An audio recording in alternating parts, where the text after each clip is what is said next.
Origami cranes are once again sending their message of peace to the Japanese quake victims, this time from a small charity bazaar in Iran, where kids learn how to fold squares of colorful paper into what the Japanese know as the symbol of healing and peace.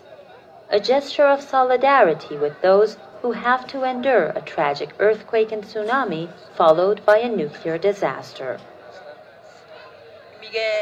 This is how we write human in Japanese. We say hito. If you take this out, it will collapse. And if you take this out, again it will collapse. It means that people need each other to live a happy life. 40 stalls with the best that could be presented have become more than a contribution to relief efforts in the disaster-hit areas. The event has brought Iranian and Japanese cultures closer. This is the second fundraising charity bazaar that's being held in Iran. This time the organizers are a group of 50 Japanese ladies that live in Tehran. The Japanese Women's Association in Iran joined hands with the Museum of Peace, the Society for Chemical Weapons Victim Support, and Paidari Civic Center to make this happen. After what happened in Japan in March, we decided to do something to help. This is not very big, but it's our way to show that we care. The money that is raised will be sent to some NGOs located in the tsunami-hit areas by two of the ladies in the association. Koreans living in Tehran did not miss the opportunity to take part. We brought Korean food here to add a special touch to the bazaar, and here you can see all kinds of traditional Korean food. When we found out about this bazaar, we immediately came because we wanted to do our share. It's really beautiful to see how Iranian and Japanese ladies work together for the same cause. And of course, there was a great selection of the best dishes in both cultures. But this is not all. On Friday, a benefit concert on the sidelines of an art exhibition in Tehran is expected to raise more funds for the Japanese, as a token of Iranian sympathy and support to the victims of one of the world's worst natural disasters. Gisumi Shahmadi, Press TV, Tehran.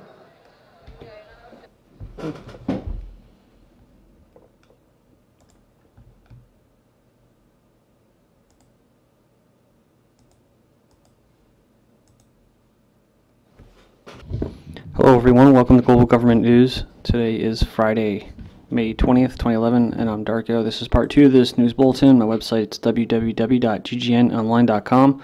That's ggnonline.com. Yeah, you can go into my YouTube page, ddarko2012, and check out some of the videos there as well. We were finishing up with this article here with the economy, and then I'm going to get into some eugenics, and that's probably all the time we'll have for this video. Over 50 suffer a lifestyle crash, millions less comfortable than a year ago. And of course they put in parentheses, but a stiffer upper lip helps to keep them positive. And like last video I just showed you that picture. And we're going to move on here, keep moving forward.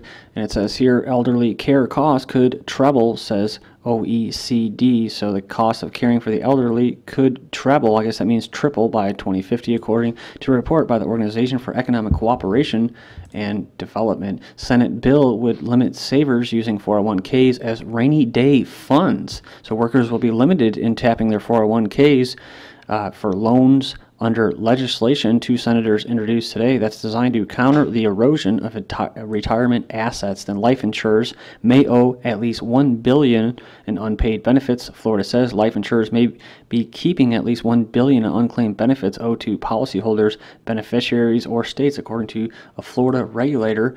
And then it says here, U.S. existing home sales edge down, prices further dip in April. And moving on here, we have this. New homes are on the rise as Britain's builders bounce back. So housing and housing building is on the rise as Britain's construction industry kicks back into life, official figures showed today. Then next up is mortgages. Strains visible in homes data. Numbers of borrowers and foreclosure remains high, while sales take another hit. Then Medicare bankrupt by 2024, says government. And police pension blowout cops $1 million stress relief. Officers retiring with disorders such as PTSD. Payments referred to as mortgage busters. Psychologist says numbers are rising fast, and former officer says awareness driving trend. It says police officers are pocketing lump sum payments of up to $1 million for retiring with disorders such as post-traumatic stress disorder, fueling 400 million pension blowout. And I guess that must be for knocking over old people in wheelchairs and that and beating the hell out of them. I'll get to that later. Fitch cuts Greek rating, warns over restructuring. Then we have signs of division between IMF and Europe over bailouts. Let's go down and check this out. It says the IMF pressed Europe on Friday for stronger steps to tackle the region's debt crisis, saying countries needed access to more funding to stay afloat. Then the end of the Eurozone. Stiglitz at European Zeitgeist 2011, quote, "We are out of money, but we can pay you in fish." Next up is there is no Eurozone debt crisis, OECD chief says.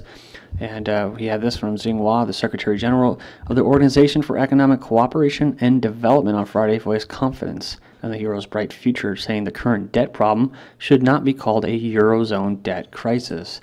So we have the IMF board approves $36.8 billion loan to Portugal. So right after Strauss-Kahn gets indicted for rape charges, the IMF approved a $26 billion euro loan to Portugal as part of a joint bailout with the European Union in the latest effort to stem the region's sovereign debt crisis. It says here, and of course they lose their sovereignty in the process. The incredible shrinking bottle, and this is what I think many of you have heard of and even seen at the stores, but I'm sure most of the sheep haven't because they don't look at the receipts, so they just don't pay attention to stuff like this. Is what? Hidden inflation, rising prices. Companies in China are responding to rising costs with an old strategy: smaller packaging. Sellers of milk, Coke, Pepsi, L'Oreal facial moisturizer, and an array of other products have rolled out smaller sizes while keeping prices steady, a time-honored tactic of suddenly passing along increased cost to consumers. So, and it's yeah, it's very deceptive, but that's how they roll, right? And of course, when you go to if you go to a local farmer, you go to these local mom and pop shops, a lot of times you know what you're getting, but now these big corporations with no liability. So this here, Goldman braces for federal subpoenas. Bank expects a demand for mortgage documents. Move would follow Senate subcommittee's report. So Goldman Sachs executives expect to receive subpoenas soon from U.S. prosecutors seeking more information about the security firm's mortgage-related assets. According to people familiar with the situation, that's right. If you don't know, Goldman basically had a bunch of people invested with them, and then betted against. They betted against that the whole housing market and that those mortgage-related assets, and they made a lot of money off it, while a lot of smaller people, individuals, lost their homes and all that, and their savings and their investments, which is usually their house, real estate. Historic budget cuts bill actually increased 2011 spending by $3 billion, says CBO. So let's read this again. Historic budget cuts bill actually increased 2011 spending by $3 billion, according to the Congressional Budget Office. Poverty illiteracy rising in Argentina. A recent study suggests that the jobless rate, as well as the number of those not receiving education, is on the rise among the youth from low-income families in Argentina. Then look at this, fast-growing interest in Argentina for learning Chinese. Argentina is experiencing a boom among young Argentines who are illiterate and poor, and professionals who are interested in learning Chinese language for both cultural and commercial reasons. So pay gap returns to Victorian levels as fat cats get 145 times more than their workers. So, and you saw that in that video, in the last video at the Chase Bank, and them storming the castle. This was an article from the 17th. I covered it on the 17th, but I thought I'd throw that in there. Just gives you a bit broader picture there. U.S. Senator calls for free trade pacts in the Middle East. And I've heard this before about the Middle East actually becoming a new manufacturing hub like China. So this seems to be the next step. Paulson, of course, the Project for a New American Century, which McCain was a part of. It's mostly a neocon thing, but either way, it's a globalist, Illuminati, New World Order, whatever phrase you want to put it. That's their agenda, which is go in there and bust out all these countries in the Middle East. And of course, Syria is towards the end, along with Iran. And what they're doing in Israel is going to basically try to, just pop it all off, I think. Paulson cast as stoic savior in HBO's Big Wall Street Saga. So there you go. Hank Paulson, the savior, helped everybody out during the banker takeover. JP Morgan's hunt for Afghan gold. A team of bankers starts to tap the country's vast mineral riches with help from the Pentagon, of course. And the Russians were there first, and they got kicked out. And now the U.S. is going to basically raid them. U.S. graduates face bleak job outlook. We watched that video. Then look at this. College graduates sour on Obama. A new poll shows that many recent college graduates will either vote for the GOP or stay home on election day. Hopefully they just stay at home and learn that the system will never work. It won't work. China Central Bank lays it down. New IMF leadership should reflect a new world order. Then chart who funds the IMF. Oh, look at this. The big bad United States. Look at that. How much more they... And then it's, of course, Japan and Germany. But look at how much more the U.S. contributes to the IMF. That is just insane. And that's from taxpayers, right? And they have no say over it. Strauss-Kahn... and so basically... poor people in the U.S. having money stolen to them via taxes are paying to basically financially enslave other countries, right? As the IMF and the World Bank take over these other countries that are basically insolvent in that, right? So they come in there and give these bailouts that they know they'll never pay back with this interest. So we're not going to see any of that, the profits from the interest. So Strauss-Kahn resigns as IMF managing director. Then Strauss-Kahn faces HIV tests as 60% in France believe he is a victim of a plot. First locked up, then locked out. Strauss-Kahn barred from his rented refuge, so he's on home arrest right now, but he can't even go home, so that'll be kind of a predicament for him. French women won't demand charges against IMF head, so she's not going to even charge him, so something sounds kind of suspicious there. At first, I thought he really was what he was, and I'm starting to wonder, because I've got friends, and I'm starting to see this along the alternative news sites that maybe... maybe he did get set up. Was Dominic Strauss-Kahn trying to torpedo the dollar? You can check that out. The link will be posted. Then the Queen's visit, Dublin Irish flag banned under public order offense. And I'll try to get this video in the next beginning of the video, so you can check that out. I watched it. You can check that out, man. Police actually went up to someone and told them to take down the Irish flag in Ireland because the Queen bitch was in the hood. Irish greet Elizabeth II with protest. Then Queen's visit nightmare for hospital. Queen Elizabeth's visit to Dublin, the Republic of Ireland, has caused almost 1,000 of maternity checkups to be cancelled due to high security. And who was paying for that? Well, the Irish slaves, right? Says here, state dinner menu for Britain's Queen paid for with Irish taxpayers. So they're going to pay for their food too. Then we have, of course, it's going to be organic. And then next up, we have university insiders. Illegal immigrants get affirmative action. So this week, Maryland governor signed a bill to require the state's public universities to give undocumented aliens generally illegal in-state tuition privileges, while most middle-class American families and their children are basically asked out. So for gay employees, an equalizer. So you can check that out. And they're trying to help out people that are homosexuals in the workplace.